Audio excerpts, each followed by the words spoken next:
The body, the sense organs, the mind, the intellect, and the passenger sitting in the back. How do you distinguish the passenger from the rest of it? That's the task before us.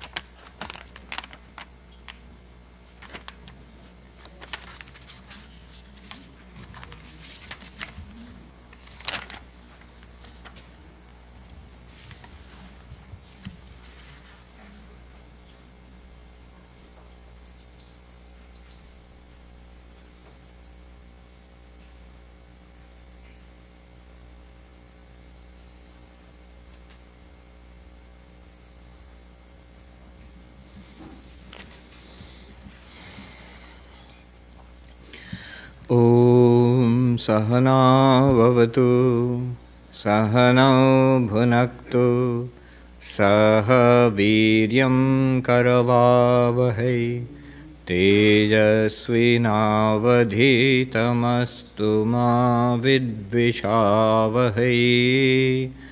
Om Shanti Shanti Shanti. Harihi Om Tatsat.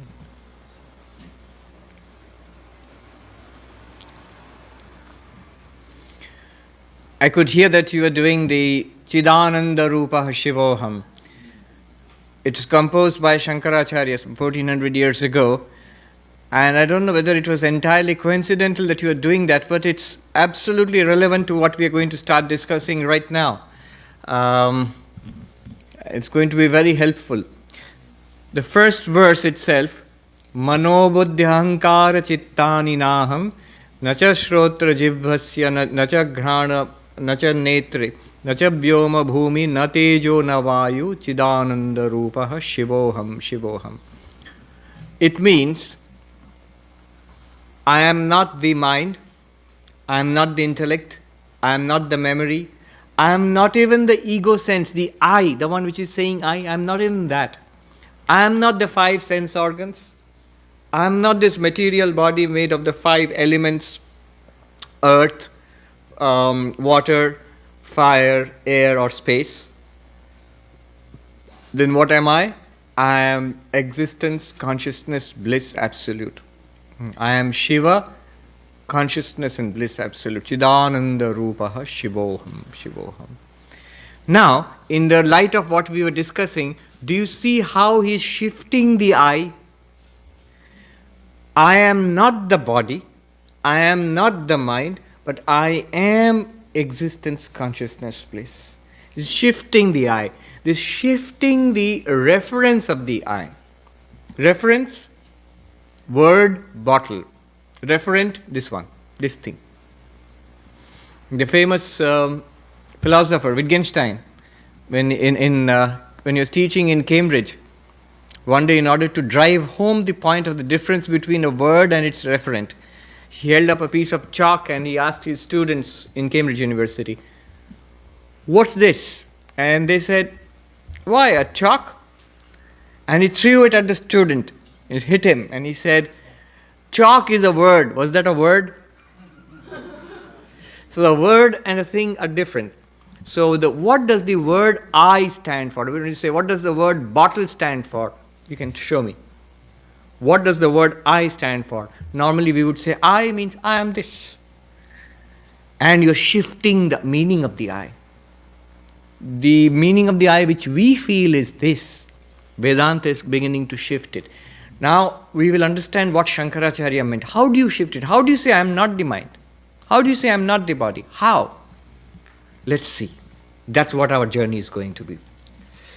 Yama tells Nachiketa, after giving him all the advice on preparation for spiritual life, Yama tells Nachiketa, Indriyebhyo parayartha arthebhyascha paramana manasastu para buddhi buddheratma mahan para mahatah param avyaktam avyaktat purushah parah purushanna param kinchit sakashtha saparagatihi.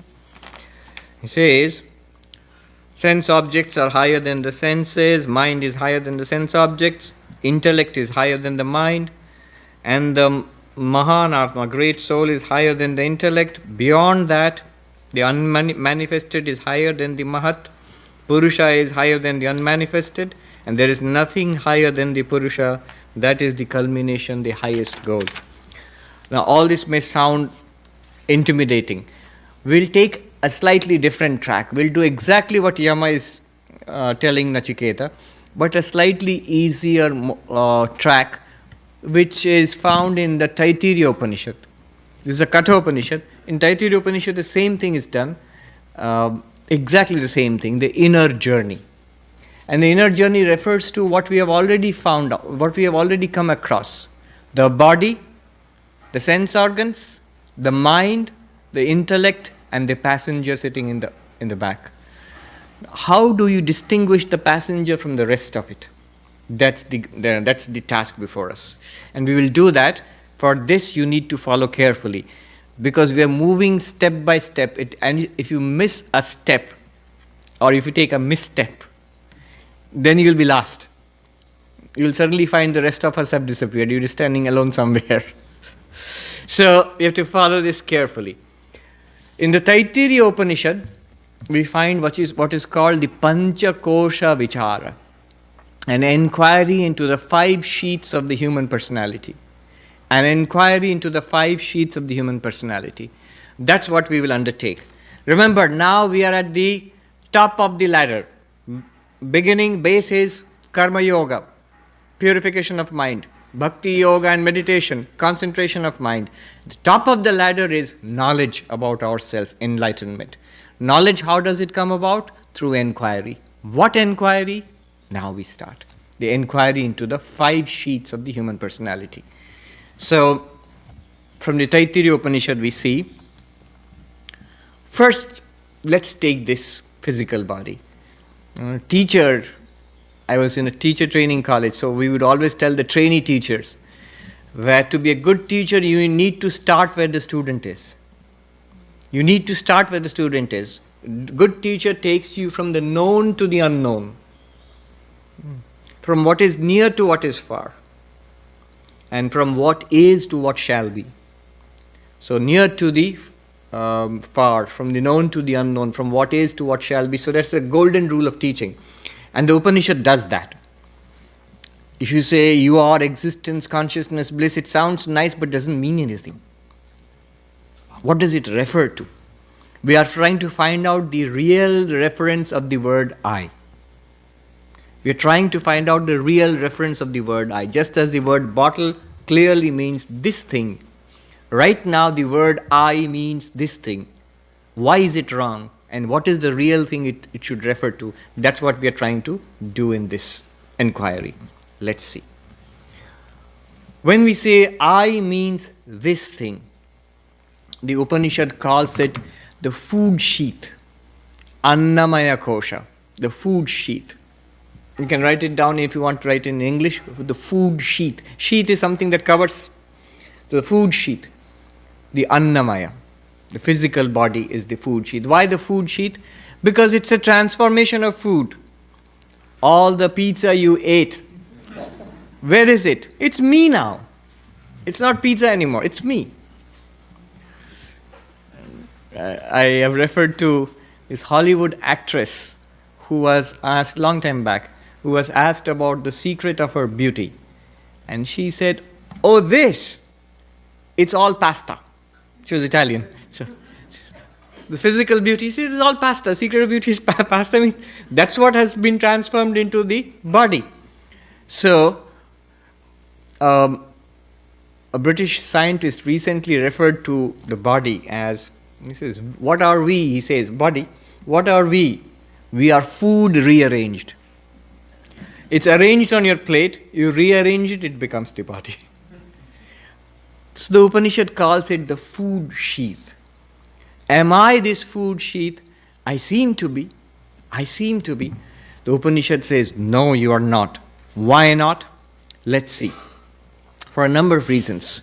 One primary reason is the body. Remember the body as it was when you were 10 years old or 5 years old. and the body as it is now, it's a huge difference. A person may not recognize that it's the same person. Body as it was when we were teenagers, or if somebody is a teenager, I will say, just wait. Just wait, yes. No hurry about it, but it'll happen to everybody. There's this story about a Jewish rabbi who came to his congregation, a young person, very young person. And somebody in the congregation complained to the chief rabbi, he's too young to be a rabbi. And people have told me that, you're too young to be a monk or something. He's too young to be a rabbi. And the chief rabbi wrote back, very interestingly, he wrote back, it is true that youth is a defect, but one that is eminently curable by time. Give it time. He'll soon be old, don't worry. So the body which was a toddler, which was a young child, which was a teenager, which was a young man or woman, which was a middle-aged body, which is now an old body, such a difference, an enormous difference we see. And yet we say, I am that. I was that little child playing. I am this person who is middle-aged or old sitting here. I am that person. If I seem to be a unity, I don't say the child was different and I am different. I am one. And yet this body has changed so much. I don't feel that I have changed. All the change I feel is in the body. One rather elderly lady said, I get shocked when I look at the mirror and I feel that where did all those years go? And I said, who's this person in the mirror? She's so old. And she one of the nuns was saying it in California. So it happens that suddenly you find the body has changed. The body changes. We feel we are the same person who we were. We feel we are one. We don't feel we have parts. The body has parts. Body is a composite. Not only hands and feet, but so many tissues and organs. It's a compound and enormously sophisticated and complex machine. We don't feel we are parts. We feel like a unity. I am one, the body is a multiplicity. How can I be both a complex thing and a unity at the same time?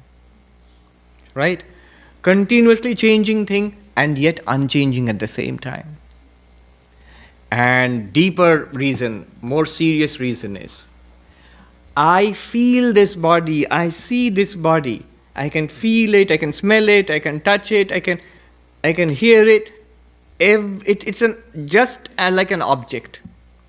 Just as this object is subject to all my I can experience it with my 5 senses, I can fully experience, and we do experience the body all the time.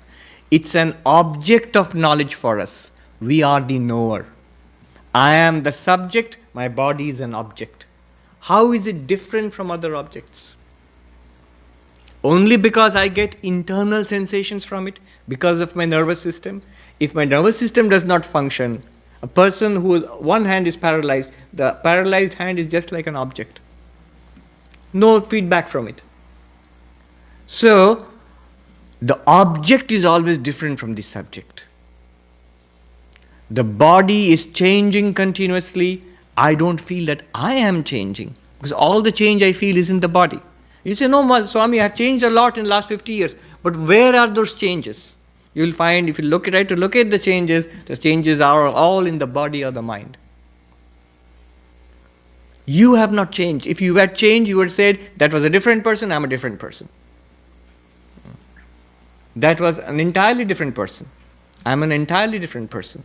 That was 20 years ago, somebody else. That's not somebody else. When we mean that, whenever we say, I am a different person, we mean it figuratively. We don't mean it literally. We don't mean that I have to change my driver identity card or my passport because I'm a different person. There's a quick way to get committed. No. When we say we have changed, we mean it figuratively. The changes are always in the body or in the mind. So, and deeper reason, because always the body is presented to us and as an object of knowledge. In the Gita, Krishna tells Arjuna in the 13th chapter, this body is the field and you are the knower of the field. Kshetra and Kshetrajna. That which you know is the field of your knowledge, and you are the knower of the field. Now the entire universe is the field of your knowledge. Everything here is the field of your knowledge. Why the body? Because what Krishna means is, with the entire world out there, I don't feel identified. I don't feel I am a microphone or a podium, or I don't feel that I am you or him or her. I don't feel that. They are objects of experience for me. I see them, I hear them, I interact with them. They are different from me. I'm quite clear about it. They are all objects. I am the knowing subject. But the problem starts with the skin. The moment you come to the skin and within it, we behave in a strange way. We sometimes say, I am a man, or I am thin, or I am overweight, clearly referring to the body and saying, I am. So if you say, I am 200 pounds, how can you, the subject consciousness, be 200 pounds? How can pure consciousness be 200 pounds? How can the witness be 200? It's the body which is 200 pounds, but yet we say, I am 200 pounds. And sometimes we behave as if it were a possession. My shirt, my arm, my body, as if it's mine, but it's not me. We speak in both ways. Sometimes we refer to it as an object, sometimes we refer to it as ourselves. So the confusion starts with the body. That is it us or not? Sometimes we speak of it as if that's what I am. I am the body and the body is me. Somebody said, it's like when you say that this body is me, you are mistaking iron for gold. And when you say, I am the body, you are mistaking gold for iron. You are gold in the sense of being very valuable, precious. And the body is not so. But when you say, I am the body, you are forgetting that you are the gold and you think this iron is you. And when you say the other way around, the body is me, you've forgotten your real nature and you're saying, I am material, I am not spirit. So this is what is happening. Because the body is an object, because the body is subject to change, because the body is a composite of many parts, because I feel that I am the subject all the time. I feel I am a unity, not a composite. I feel that I am not changing, the body is changing. Otherwise, why would I say, when I look at the mirror, who's that? I don't feel any different, but this body is so different. When I say because of these reasons, and there are many other reasons also, because of these reasons, the food sheet is not me. I am somehow associated with it, no doubt about it, but it's not me. No more than the shirt is me or the car in which I sit is me. It's not me. The chariot upon which you ride, Yama tells Nachiketa, you are the passenger, obviously. Well, not obviously. The way you behave is as if you are that chariot. You are not the chariot, you are something apart from the chariot. You are the passenger. Here you are the witness, the subject, the body is an object. Let's go deeper. Inside the body, throughout the body, we feel. What do we feel? All kinds of feelings.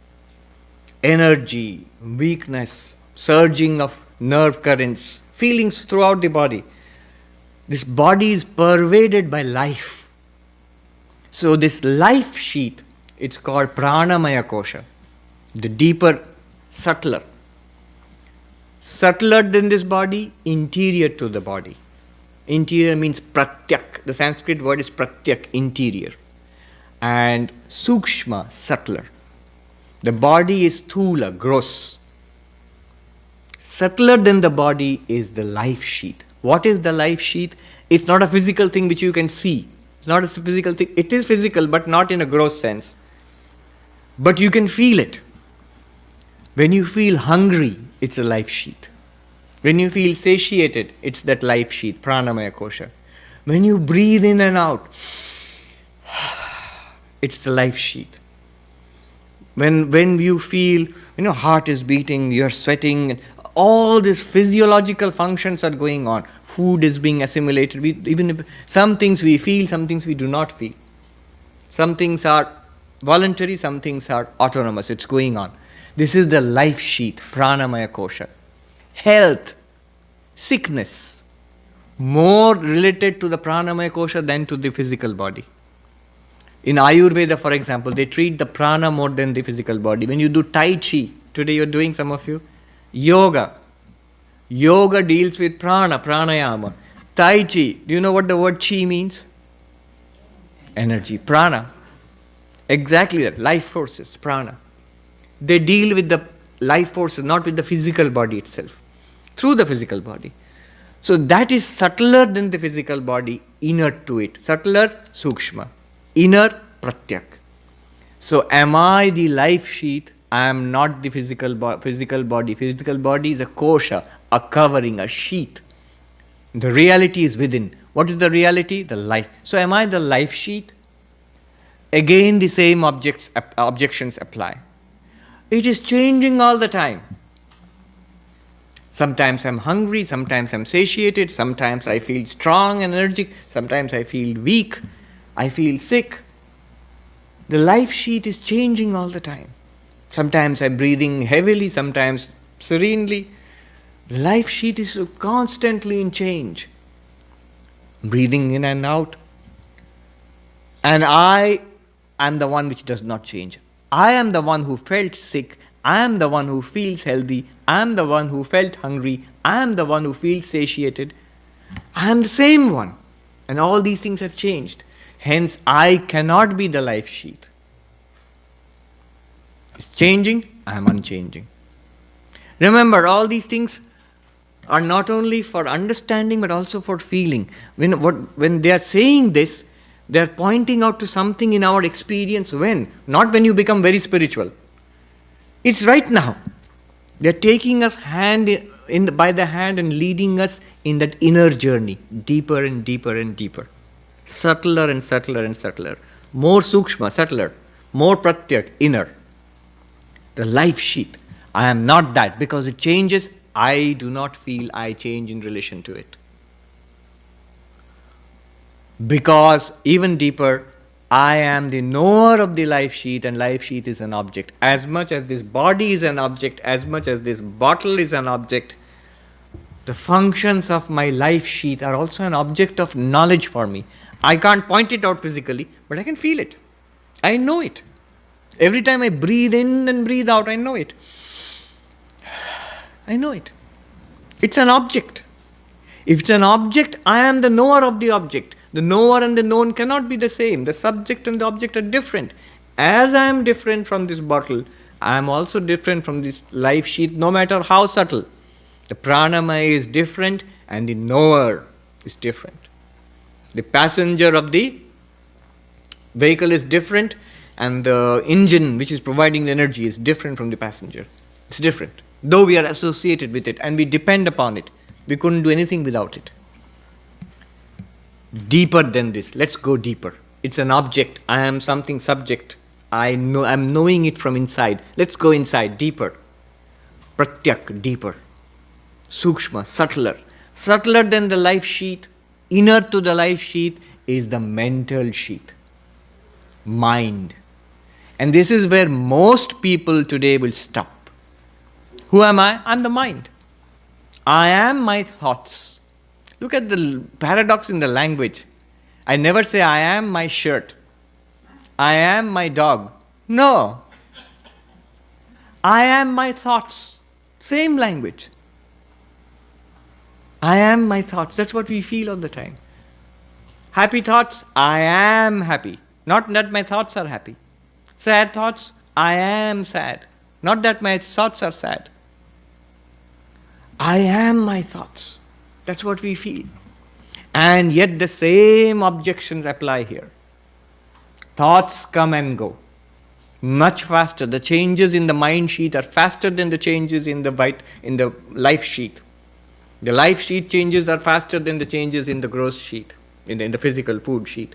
Mind is changing continuously. Somebody said we have 16,000 or some thoughts or something in a day, in a waking day. Not different thoughts, many of the thoughts are repeated. But anyway, thousands of thoughts. They come and go. I do not come and go. I am the same. So the thoughts come and go, feelings come and go, memories come and go. I am the same. I am the one who is having those thoughts, feelings, memories. The second reason, I am the knower and the thoughts are the known. Do you know your own thoughts? What do you mean by that, Swami?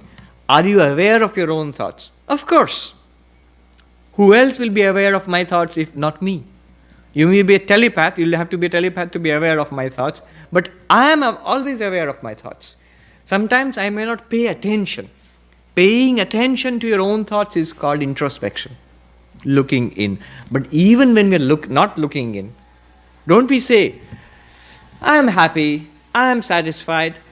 What do you say when you say, what do you mean when you say I am happy, I am satisfied? You're reporting an internal state. You're reporting an internal state, which means you are aware of it. If you look in and try to study your state, it's called introspection. But even without introspecting, we are aware of our own thoughts. They arise in our consciousness. If I am aware of my thoughts, I am the subject, and the thoughts become as much of an object as this bottle. It's just that they are very subtle and they are close to me. They are internal to me. But I am something deeper than the thoughts. I am something unchanging, the thoughts are changing. I am the knower, the thoughts are the known. I am the subject, the thoughts are an object. Hence, I cannot be the mind sheath. And here starts the magic of Vedanta. If I am not the mind sheath, then I am not those thoughts. They are not me, and they do not belong to me also. They arise in me, in the field of awareness which I call myself, which I call, say, I. I am aware of them, but they are not me as much as this bottle is not me. They are an object. The example which I give is a person who goes to the Swami in the Himalayas and says, I often give this example. They say it there, I am miserable. मैं बहुत दुखी हूँ, I am miserable. And the Swami says, do you feel your misery? Of course, I feel my misery. That's why I'm saying I'm miserable. That's why I've come. If I didn't feel misery, why would I say I'm miserable? If you feel your misery, you know your misery, then you are the knower of the misery, and the misery is the known object. You are the subject, the misery is the object. Subject and object are always different. Then the misery is an object of your knowledge. You are not miserable. If you know the misery, you are the knower of the misery in your mind. I am not denying there is misery in the mind. No more than I would deny that there is a spot on your shirt. The spot on the shirt, you are the knower of the spot on your shirt. You are not the spot on your shirt. You are not the miserable thought, the negative thought in your mind. Let it be there. Let it be happy. The miserable thought. Swami Vivekananda used to tell the story of a big bull. And a mosquito came and sat on the horn of the bull. After some time, the mosquito felt a little bad, sitting encroaching without permission, and said, Mr. Bull, Mr. Bull. And Bull said, where is this voice coming from? I'm here on your horn, and I sat here, I didn't ask your permission. I'm sorry, I hope I didn't cause any trouble to you. Oh, not at all. You see the bull like that? The big one. Oh, not at all. It's no problem. I wasn't even aware you are there. You can bring your whole family and settle down there. Your attitude to negative thoughts will be like that. Thoughts which were so long making you miserable and depressed and all. Let it come and go. What is it to you? You are the field of awareness on which the thoughts shine. A ray of light. We have seen all this. Always, in the morning, a ray of sunlight coming through the lattices in the window. And the motes of dust which pass through that ray, we can see them, the Brownian movement of the motes of dust. The light is not at all affected by the motes of dust. Those little bits of dust which fly in the light. Rather, the dust depends on the light for illumination. You become aware of it because of the light. Light is not at all affected by the dust. Similarly, let thoughts come, let thoughts go. I am not affected. I am not miserable, because when the thoughts are when miserable thoughts arise or they go away. When you think like that, your mind becomes calm. And this person, when he was told this, he became calm and he went to the Swami and he said, "Yes, Swami, you are right. I am very peaceful now." And the Swami scolded him. This is a real thing. The Swami scolded him and saying, "No, you are the knower of the peaceful thoughts in your mind. You are not peaceful." You see, what's the logic behind it? What's important about this? You see, what's important is this. He had fallen into a trap. When the mind is miserable, identified with it, I am miserable. When you disidentify with it, the mind will generally become calm. You see, the mind does not want to torment us. We torment the mind with trash from the world, what we see, what people are talking about us. I've seen two things interest us. If somebody is praising us, we are interested in listening to what he or she is saying. And even more so, if somebody is criticizing us, it will hurt. We will not forgive that person, but still we want to know.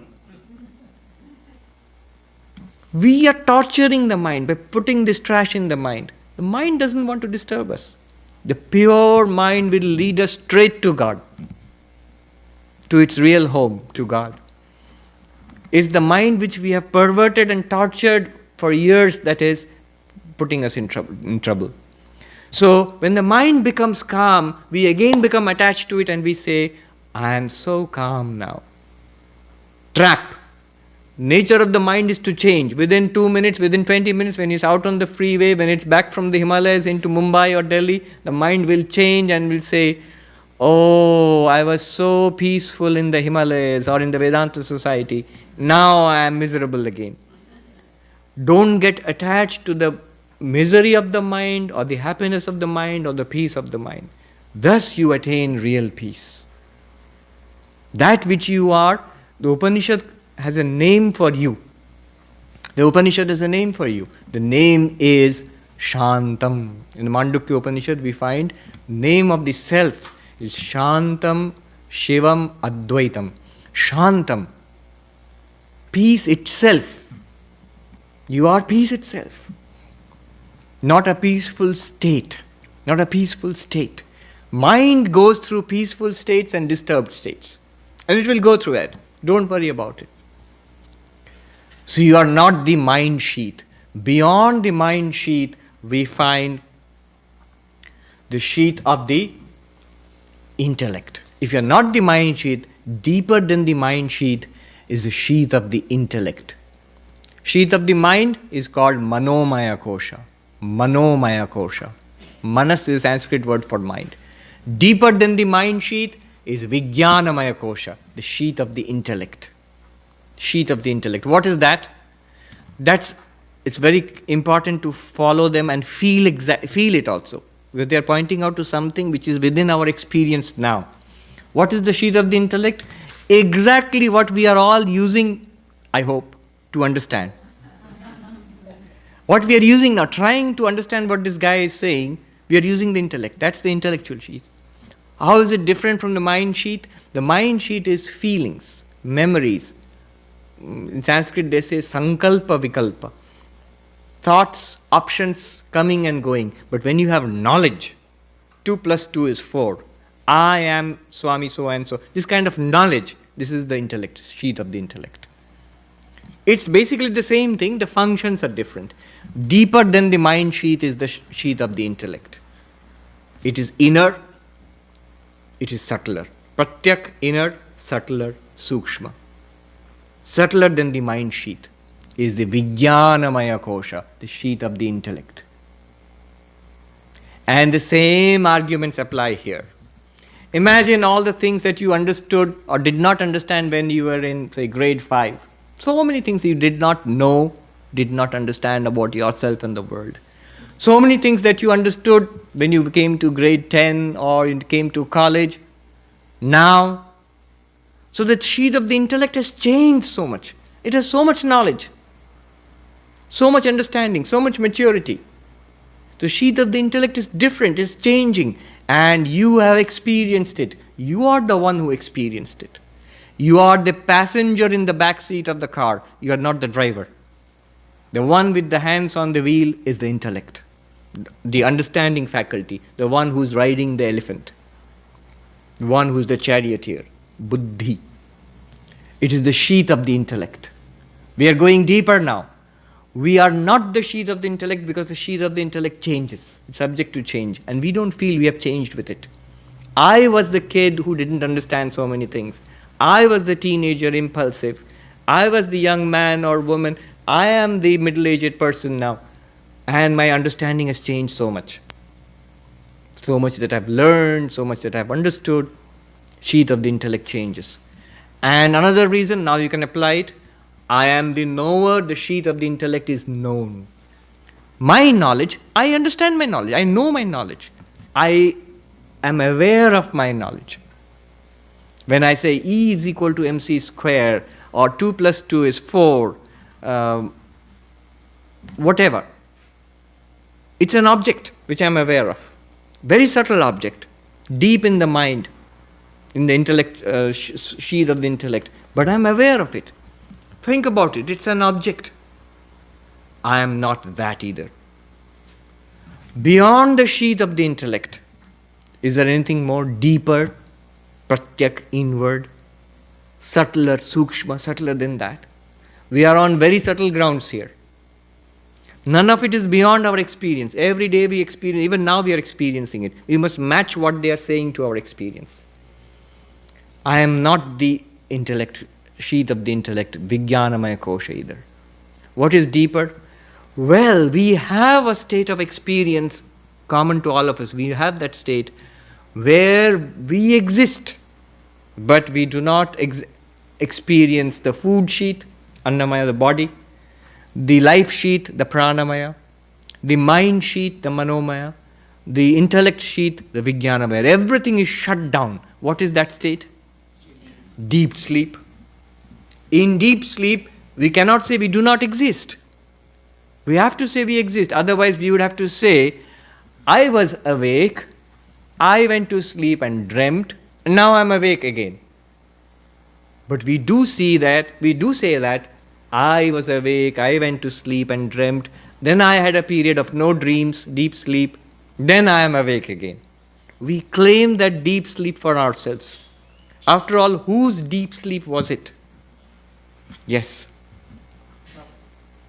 Swamiji, sorry I missed part of your last lecture because I was cooling off in the car. Yeah. How do I know, I'm experiencing deep misery right now, for example. My mind is experiencing deep misery right now. How do I know whether to fix my mind, my thinking, or to fix the environment by turning on the air conditioning, for example? Okay. Now, Krishna would say in Gita, the problems of the world, heat and cold, pleasure and pain, they come and go. And he says, Tan titikshasva bharata. You forbear. Do not run after fixing them too much. But remember, there is a point to be understood here. Our goal is not to forbear or not to forbear. Our goal is to realize Brahman. Our goal is enlightenment. Whatever helps you towards that enlightenment is good. Whatever hinders you should be fixed. Now, if I cannot fix my mind on God because I can't bear it anymore, the environment is too cold or too hot, then let me go and fix it and let me get back to what I am doing. But if it's simply a minor matter, there are people who want 1 degree more or 1 degree less or 2 degrees more or 2 degrees less, otherwise they will not be comfortable. Let me do that, after that I'll meditate. These people will never meditate. Something will be the matter or the other. Right? So a certain amount of spiritual fortitude is necessary. There are many, many things in life which you cannot fix. There are many, many things in life which takes up too much time and energy to fix, which would have been better devoted to spiritual practice. One of our senior Swamis told me of a story that he saw in the Himalayas when he was doing austerities, meditation alone in the Himalayas. He saw this young monk very well built, healthy, face glowing with you can see idealism, joy. What was he doing? By seeing this monk, our Swami said, I felt this person, if he sits down and meditates, he will realize God like that. He's wonderful. But what was he doing? He was constructing a cave. After the cave is ready, he will meditate. Running around with a bucket all day long, so powerful, single-handedly, removing rocks and putting in stuff to make the cave ready. It would take him years, precious years of good health, of the mind ready for spiritual practice. You're wasting to make a cave. So, spiritual fortitude, this is called titiksha. In Vivekachudamani, Shankaracharya says, Sahanam sarva dukkhanam apratikara purvakam chinta vilapa rahitam satitiksha nigadyate. Titiksha, spiritual fortitude, spiritual endurance. What does it mean? Putting up with pain, sorrow. At what level? It could be at any one of the levels of the 5 sheets. Physical level, at the level of the prana. Most diseases are at that level. It could be at the mental level, hopelessness, despair, humiliation, grief. It could be at the intellectual level. This theory, that theory, this person, I have to disprove that person, debate with this person. Intellectual suffering. All these things, bear with it. Sahanam sarva dukkhanam. Apratikara purvakam, without trying to remedy the situation. But, there is a but. Chinta vilapa rahitam, without regret. If I am regretting it, if it's problematic for me, it's not letting me do spiritual practice, then better fix it. I'll give 2 examples. These are young monks whom I dealt with when I was teaching in the training center in Belur Math, in the monastery. One of the young monks, he was fired up with this zeal for spiritual endurance. So he had a pain in the leg, in his knee, I think. And he wouldn't get it treated. I could see him fidgeting in the classroom. I said, get it treated. No, he's putting up with it. Fortitude. And then one day I saw him sitting for meditation. We're all sitting in the lotus posture. He's sitting with one leg extended. Because he can't fold it anymore. So we said, what foolishness is this? Get it treated. That's one. The another example was this young novice, very good person. But he has a pain in the stomach, and a real pain. It's not imaginary. It's actually hurting. And he tries this treatment, this doctor, natural treatment, going to allopathy, and whatever we could provide, whatever he could get hold of. And that's what's bothering him. You see, what thing is, when the pain comes, and he's now anxious about the pain. So he feels now the pain is going to come. When the pain is there, he's suffering. When the pain is not there, he's anxious the pain is going to start any time again. It's true. It happens like that. Now finally I told him, look, the pain is there. Yes. It's disturbing your spiritual life. Yes. Now you are taking all sorts of remedies for it. Yes. Whatever you can think of, whatever we can provide, all of it is happening. Right? Yes. Still the pain is there? Yes. You have done all that you can. We are also doing all that we can. Yes. Now leave it to God. What more can we do? Don't think about it anymore. Yes, sometimes the pain will come, sometimes it will not come. You think about God. God has provided you with this body, with these experiences. Take it all in your folded hands and offer it at the feet of the mother. This is the pain. Physical, mental, whatever. Let me go on with my spiritual practices.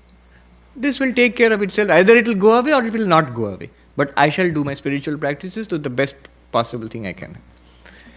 He did that. Months later, he called me from a different ashram where he was posted. And he said, I'm completely cured of the pain. He's so happy. He said, I don't feel it anymore. It's gone. So these are 2 different cases where unnecessarily one is involved with That's a trick of the mind. Gets you involved with the 5 sheaths. Something happening there. And you don't think about God, or you don't do Vedanta Vichara. The other one is a foolish obstinacy. I am practicing fortitude. There was another monk, I can't, funny stories. Very austere, one of the most austere persons I've met. He wouldn't eat. He would serve us all food and much more heat than this. He would be serving food to all of us. And he would make sure we ate, and the persons who were serving food, he would serve food to all of them. Then all would pack up, the dining hall would be closed. He wouldn't eat. He would go back to his room. On the way back, he would collect grass from the fields and wash it and boil it and eat the grass. Unbelievable, but I saw it. He wouldn't sleep at night. Reducing sleep, he made his bed like this. Don't ever try these things. He didn't come to a bad end because the grace of God was upon him. He put bricks under one side of the bed, so the bed was inclined in this way, so he wouldn't feel sleepy. And one day, at deep in the night, we heard an almighty crash. What happened? He fell asleep and he slipped off the bed onto the floor. But anyhow, slowly he came to his senses and realized it's not necessary. Now, he had a very senior Swami who was a very loving Swami. He knew the boy was good, basically. And was just trying it out the best way he knew. So he told all of us that I'm sending this boy, he's a bit extreme, but do love him and take care of him. And that's what everybody did, and he came out of it. So that's an extreme example. The balance is necessary, whatever takes us to realization. Deep sleep, that is what we call the causal sheath, Anandamaya Kosha. Another name is the sheath of bliss, blissful sheath, Anandamaya Kosha. What we experience in deep sleep. What do we experience? Swami, we don't experience anything. Precisely, that blankness. Somebody is experiencing the blankness. Imagine as kids, sometimes you would love to play in the dark room when you're going to sleep. You'd pull the blankets over the comforter over your head, and it would be completely dark inside. Now, when you open your eyes, in a certain sense, you are seeing the darkness. Something like that happens when consciousness is aware of the blankness in deep sleep. There is no awareness of body, there is no awareness of thought. I am sleeping. If you have that feeling, then you are not sleeping. Sometimes mothers play these games with little children. They're very difficult to make them sleep when they don't want to sleep. They'll suddenly start becoming very active, jump around.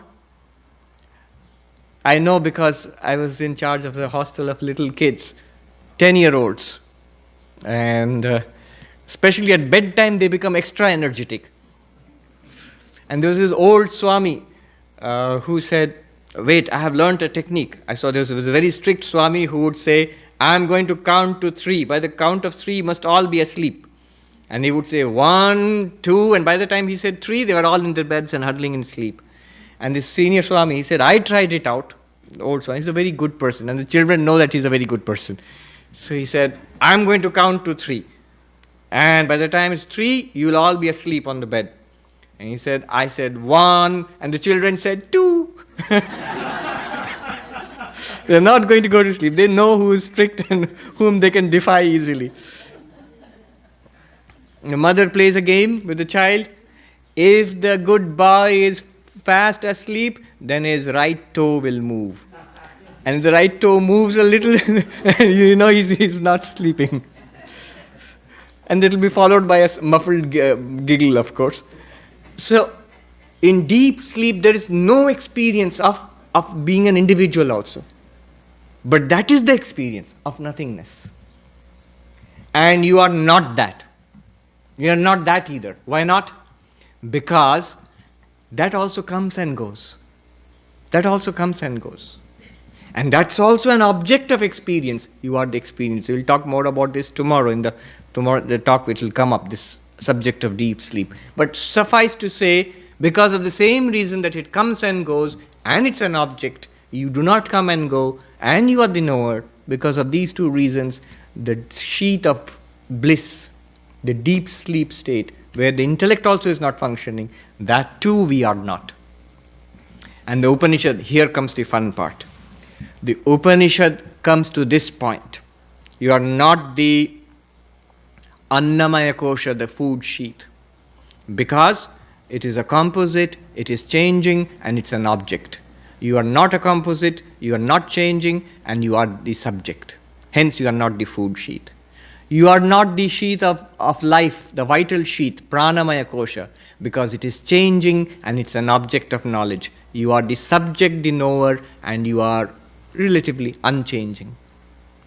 You are not the sheath of the mind either, deeper, inside, subtler, because it's changing and it's an object.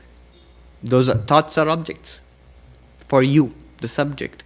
And you are relatively unchanging and you are the object, the subject, the knower of that. And you are not the sheath of the intellect, Vijnanamaya Kosha, because it is changing and it's an object. You are unchanging, you are the knower of that, the subject. You are not even the deep sleep state, the Anandamaya Kosha. Even that you are not. The self is not that. Because it comes and goes and it's an object. You do not come and go and you are the subject. Great. Now we are waiting. It's like the nesting dolls, Russian dolls, have you seen them? You open them, a little one is there. Open that, a little one is there. And we want the final doll to come out, the real self, the consciousness, Brahman, call it whatever you will, Atman. We are ready now. And the Taittiriya Upanishad, from where I am quoting, plays a trick on us. At that point, a student is eager. Well, tell me now, what lies next beyond the darkness? I remember when I first heard about this from a very old Swami in Deoghar. I was a newcomer. He's telling them, you're not the body, you're not the mind, and so on. And beyond the mind, I said, beyond the mind and intellect, I said, there's a darkness beyond. If you try to think out by mind and intellect, it just goes blank. And then here's a short man with bright eyes. He said to me, and he had a stutter, a stammer.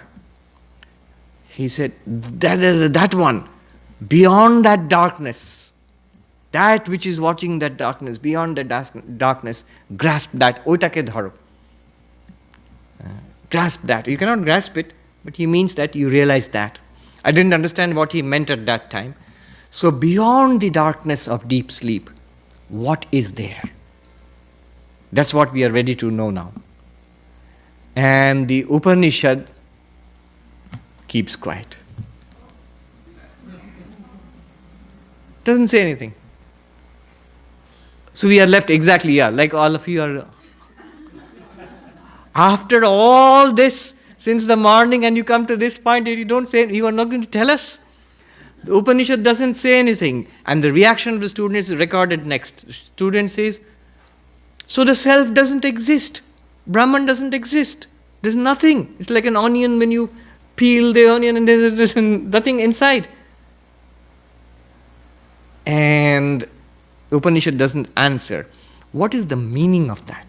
The student says, Asad Brahma iti veda ched asanneva sa bhavati. Suppose you think there is no Brahman then. There is no Atman, no self. It is the void, empty. And the Upanishad says, then you would not exist. Now what does that mean? For this, I have to tell a story.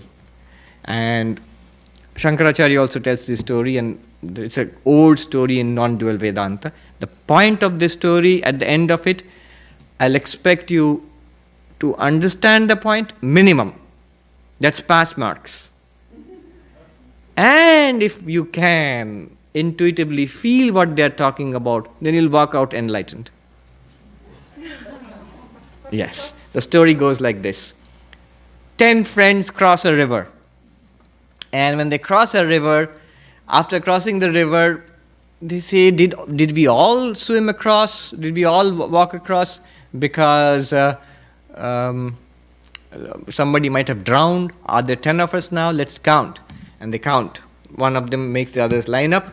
1, 2, 3, 4, 5, 6, 7, 8, 9. Wait, something wrong. 1, 2, 3, 4, 5, 6, 7, 8, 9. Oh my God! Today they would say OMG in the mobile. Oh my God! One of us is drowned! And he sits down with his hand on his head. Then others are saying, what do you mean one of us drowned? You count for yourself. There are only 9 of us. There were 10 of us when we started out. And the other person counts. He gets 9. Each one of them counts. They get 9. And they sit down and start wailing. And inevitably a wise person walks past. What's wrong? Well, our friend has died. He's drowned. How did that happen? Well, there were 10 of us. And we crossed and we counted. And we find only 9. The 10th person is drowned. And that wise man, he counts and he sees there are 10. And he says, well, don't cry, trust me, the 10th person is there. The wise person, the guru, comes and tells us, there is a way out of the sorrow of human existence. Call it Brahman or God or Atman or Nirvana or whatever you call it. Enlightenment, whatever you call it. It exists. But the first thing he says is, trust me, I'll show it to you. But first, calm down. It's essential. You must calm yourself. Calm down. So they believed him. They believed him. And then they said, not just blind belief, show us. Where is the 10th person? He said, all right, line up. He asked one of them, you count. I have counted. Trust me, count. 1, 2, 3, 4, 5, 6, 7, 8, 9. And this person comes and holds that person's hand and turns it around. Dashamastvamasi, thou art the 10th. Thou art the 10th. And this person goes, oh, 1, 2, 3, 4, 5, 6, 7, 8, 9, 10. Oh, the 10th person is there. I found him. The others say, let me try it. And they try 1, 2, 3, 4, 5, 6, 7, 8, 9, 10. We may laugh, but that's the tragedy of our lives. We are missing the 10th. Watch what's happening. Keep the 5 sheets firmly in your mind. Know that you are not these 5 sheets. Okay? You are looking for yourself. You are the 10th person, or in this case, the 6th person. You say, I am not this one, physical sheet. I am not the inner one, the life sheet. I am not the inner one, the mental sheet. I am not the inner one, the intellectual sheet. I am not the inner one, the sheet of darkness, of bliss, deep sleep. The next step has to be, I am that. That turning is an intuitive turning which no teacher can accomplish for you. That turning. What you have to do is, you move in your experience. You sit down, close your eyes, feel the body. Here is the hand, the sheath of food, Annamaya Kosha. The energy with which I move the hand, Pranamaya Kosha. The thought about moving the hand, Manomaya Kosha. The decision, I am moving the hand, Vijnanamaya Kosha. The pleasure or otherwise of moving the hand, sort of extending it to Anandamaya Kosha. I am none of these. Go deeper. This I am not. The energy flowing through this body, I am not. The thoughts which are coming, I am not. The understanding which I am using now, I am not. The blankness beyond that, I am not. Then that turn inwards. I am. See, you are not an object. What was the problem of the 10th person? Why could he not find the 10th person? He was looking for 1, 2, 3, 4, 5, 6, 7, 8, 9, 10. He will never find the 10th person in that way. He will never find the 10th person in the way he found the 9 persons. Because they are objects. He is the subject. You will never find the inner self by trying to look for one more thing beyond the darkness of deep sleep. It's not an object, it is the subject which watches all 5 sheets. It's as much present here in the physical body as it watches the vital body, as it watches the mental body, as it watches the intellectual body, as it watches the deep sleep body, the sheets. It equally illumines all 5. It's not a thing, not one more little Russian doll within the last Russian doll, nested doll. It's not that. Right? It is the witness of all 5 sheets. It's you yourself, not a thing. That's the furthest one can go. Shankaracharya in the Aitareya Upanishad commentary, he uses a very nice story to illustrate at this point what happens. The story is like this. A man was scolded by his guru. The guru said, Amanushyattvam, you are not human. Today they would say, you're not a man. You're not human. And he felt very bad. He sat there feeling sad and depressed. Till a friend came along and said, why are you depressed? Oh, I'm not a human. Who told you that? My guru. He was scolding me. Well, he was just scolding you, just to put you on the right track. It's not that you're not human. No, I'm not a human. Well, let's see. Now, watch what the friend does. The friend tells him, it's all in the story. The friend tells him, let's look at the set of non-humans. You're not a human, so you're a non-human. Let's look at the set of non-humans. Stocks and stones. Non-human? Yeah. Are you a stock or a stone? No. Plants and trees. Non-human? Yes. Are you a plant or a tree? No. Animals, creepy crawlies. Not human? Yes. Are you one of those crawling things, insects? No. Higher animals? Non-human. Are you one of the higher animals? Or a dog or a cat or a monkey? No. So the entire set of non-humans, you have exhausted. You are none of them. Therefore, now Shankaracharya says, if that man says, I have understood that I am not a non-human, but what am I then? If he says that, nobody can help him. He should come to the conclusion, I am not any of the non-humans, so I am human. The entire universe divides into 2 sets, human, non-human, A and not A, pure mathematics, set theory. If you have denied the non-human, you must be human, or else you must be non-existent. But you know that you exist, so you must be human. In the same way, if you deny every possible object, only 2 things remain before you. Either you do not exist, but you cannot doubt that you do not exist. You exist. Then what are you? You are the subject. The subject is never an object. The moment you grasp the subject as subject, the moment you grasp the witness as really, really the witness, not a bit of the witnessed, as you grasp consciousness as pure consciousness, you tend to fall silent. Because words are always in the realm of objects.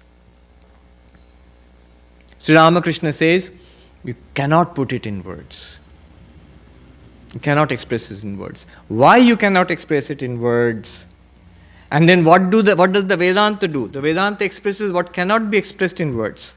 It expresses through words. How does it do that? Well, that's the subject for tomorrow's talk in Boston. Language of paradox in Advaita Vedanta. How does the Vedanta, the Upanishads, express in words what cannot be expressed in words? That's why they come to this point and leave you at this point. Now, at this point, one must first understand what they mean, which direction they are pointing at. And if possible, by the grace of God, you once grasp that, you realize everything else, the 5 sheets, you are not the 5 sheets, they don't belong to you. They are in the realm of the object. You are the pure subject.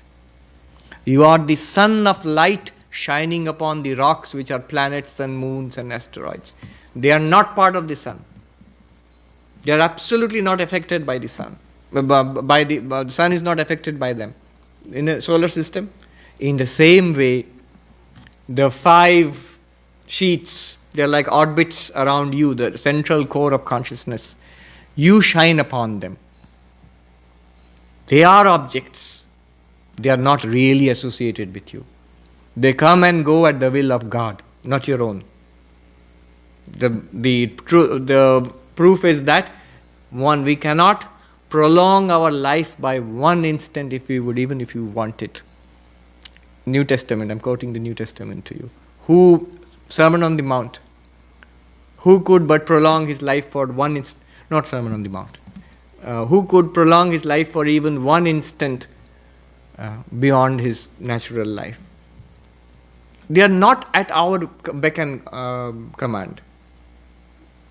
So you are the consciousness shining upon nature. This is one step in Advaita. There is a further step, but we will not go into that. So you are the pure consciousness. Then only you can say what you were singing earlier. Chidananda Rupaha Shivoham Shivoham. Chidananda Rupaha Shivoham Shivoham. I am existence, consciousness, bliss. I am Shiva, I am Shiva. But before that, you have shifted the I. We have shifted the I from the body and the physical, this vital sheath, the mental sheath, the intellectual sheath, the blankness, beyond that to the pure subject. We have driven the I back there. Have you become less thereby? No. The body is still there. Even when you realize that the body will still continue to function the mind will still continue to function. Life will last as long as God wants it to last. But you are free of it now. You can continue to function in that, but you are free of it. You are not trapped in it anymore. You don't feel that when it goes, I am gone too. Yeah, there's a question. So, I can wrap my head around the idea of consciousness being separate from the 5 sheets, but where does, when I see that, where does bliss come into this? Yes. Now in Taittiriya Upanishad, normally they first talk about existence and consciousness. So right now you can understand that pure consciousness, which is the pure subject, not an object, definitely exists, and definitely it must be conscious because it illumines everything else. By its light, everything is illumined. After talking about this, Yama tells Nachiketa, one of the most famous mantras in all of Upanishadic literature, one of Swami Vivekananda's favorites, and which, if you ever come for the prayer in the evening, you have repeated so many times year after year without knowing it. When you isolate, when you understand yourself as the pure consciousness, as the sun of consciousness, shining from the innermost core, illumining the 5 sheets, and through the 5 sheets illumining the whole world. That pure consciousness, Yama tells Nachiketa, one of the most beautiful verses, mantras. Na tatra suryo bhati na chandra tarakam nema vidyuto bhanti kutoyam agni tameva bhantam anubhati sarvam tasya bhasa sarvamidam vibhati. Where, in your true nature, in the self, the sun does not shine, neither the moon nor the stars. The lightning does not flash there. No material light can illumine that. So what to speak of this mortal fire? In those days at night, fire. That cannot illumine the true self which you are. Rather, by its light, all these are illumined. All our mortal lights and natural lights are illumined by the light of the self which you are. After all, the light reveals this hall, but what reveals the light? Your consciousness. Tameva bhantam manubhati sarvam. Consciousness shining, all of these shine forth. You shining, all of these shine forth. Tasya bhasa sarvamidam vibhati. By its light, the universe is lit up.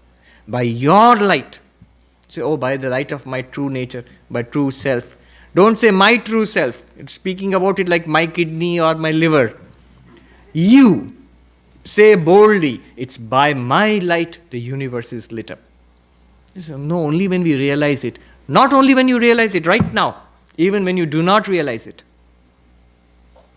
After all, with what are you experiencing the world? Consciousness. That's exactly what they are talking about.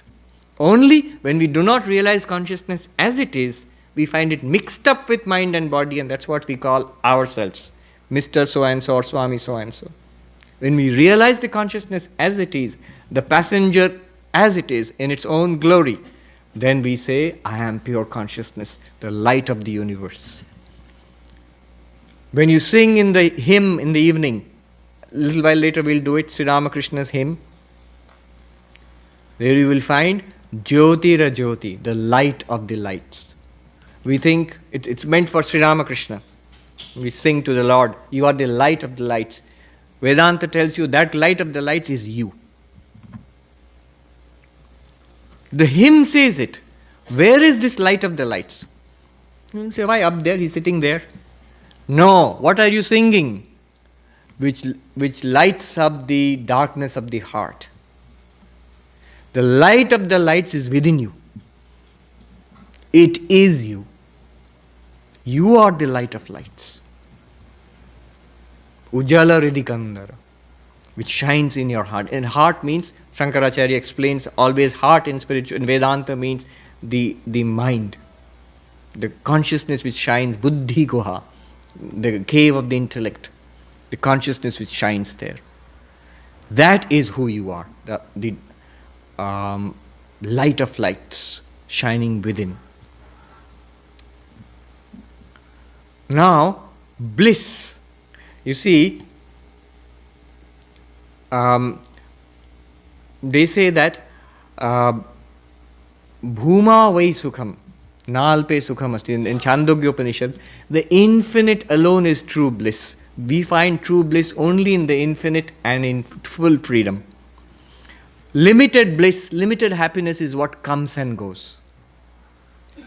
Even that is a particle of that infinite happiness which is within us. So that happiness which is within us, this pure consciousness, that is experienced in the mind as happiness.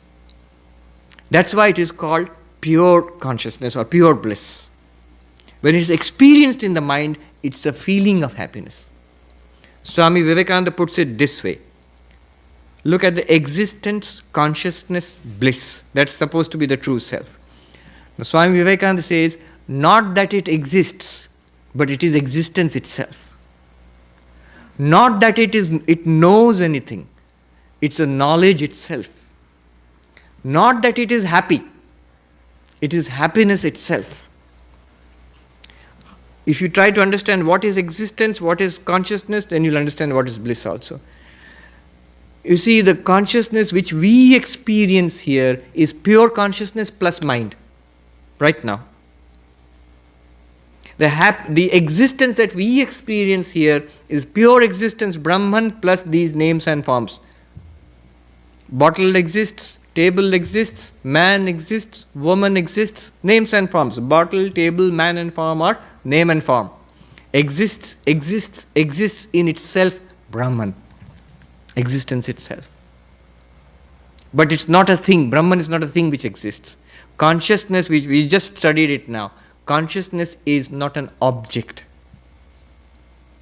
It is that which is aware of objects. Similarly, bliss is not a happy feeling.